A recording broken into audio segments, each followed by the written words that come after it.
Hello, this is Dennis with A1 Telephone Service and Repair, A1 Electronics. You can get us on the web at www.a1-telephone.com. I want to show you today, this is about the third video of this telephone. This is a novelty brass telephone sent in by Will and Cheryl. And this telephone had some dialing issues. There was multiple problems with this telephone, but one of them was dialing issues. Some of the numbers wouldn't hit, like 1, 4, 7, and star. And basically what it came down to is this tone generator IC on this board here that was behind the dial. And this, we were in the process in the last video of putting a socket for an IC, a 16-pin, in this board to try to take some IC chips, some tone generator chips that we thought might cross with this chip that was in it, which is pretty rare, and it's a hard to find chip. And we could not find any ICs to any tone generators to cross with the IC. So basically what it came down to is we had to put a new board in. So we put a new network in the telephone and wired it to the keypad. So basically what you have now is you have a keypad, the original, that's all hot glued in, and we have our line running over to our new board. And we have hot glue for all the wires that come into the board, keep them stationary. So now we have a new PC board with a tone generator IC on it. And the other thing that I want to show you is when we did that, we had to go ahead and replace the old receiver capsule. So that's the original, and that's no longer used. And this is the transmitter. And these transmitters capsules were used for years, these T1s.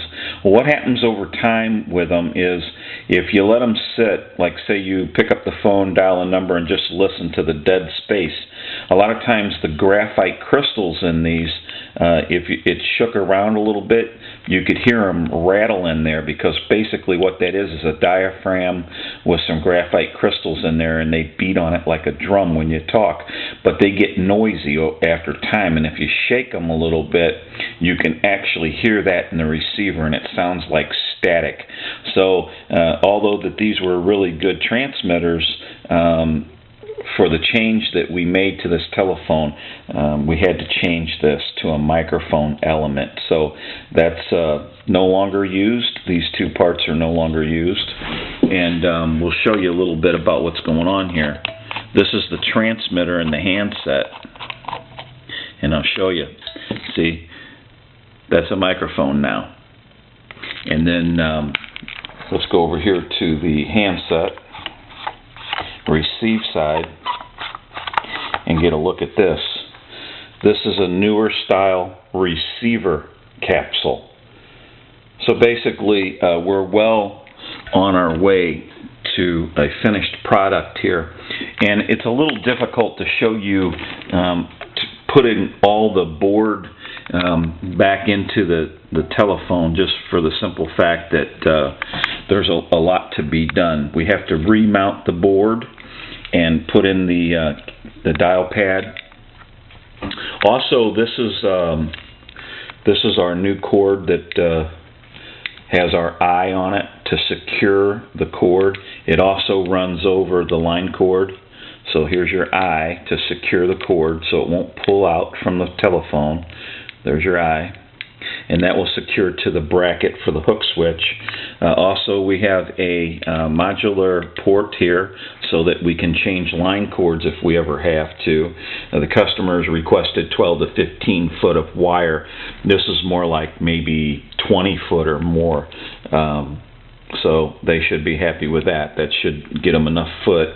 They wanted to have enough feet of cord so that they could plug in anywhere they wanted to, because this telephone is basically sits on a stand. There's a stand that's missing off of this because they didn't send the whole thing in. There was no need to. The other thing is we have all of our wiring. Here's a bridge rectifier that we installed, so that no matter where you plug this telephone in, it will always have proper polarity and it'll always work proper. So there's a bridge rectifier that we put in. A capacitor here for the ring circuit. For the bell, we repaired that. We had to repair the hook switch because that wasn't hanging up properly. So let's do this. I'll try to get this positioned to where we can plug this telephone in. And we're probably going to do a final checkout of this. You can probably hear dial tone. And what we're going to do is I'm going to have to set this down for a second. I want to hang the phone up and I want to ring the bell. We'll let that ring a couple times.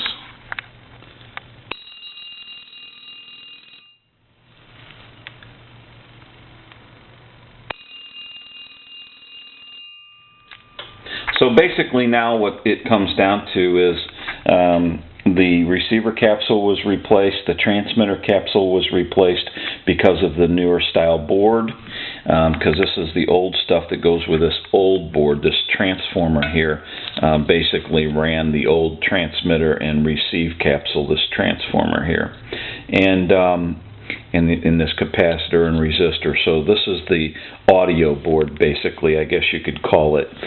Here's your tone generator IC and circuit with a crystal on it that clocks the IC, and a bridge rectifier right here. So that's not used any longer. This is not used any longer. And so now you have your dial pad, your new board, and your bell working, and about a 20-foot or so cord, maybe even a little longer. And so what we're going to do is we're going to install this new board back into the body of the telephone and get our hook switch working again with our cradle over here, and get all back together again. And we'll do some final checks after we do that. But we just wanted to show you. We thought we'd make a video of the ongoing process of repair, and just we have to go in stages, and you just have to work to a finished product. And we'll do a last video on this, a final video, a checkout video, as soon as we get this all put back together again. So thank you for watching. We hope you enjoyed it. This is Will and Cheryl's brass novelty telephone. And thank you, and goodbye.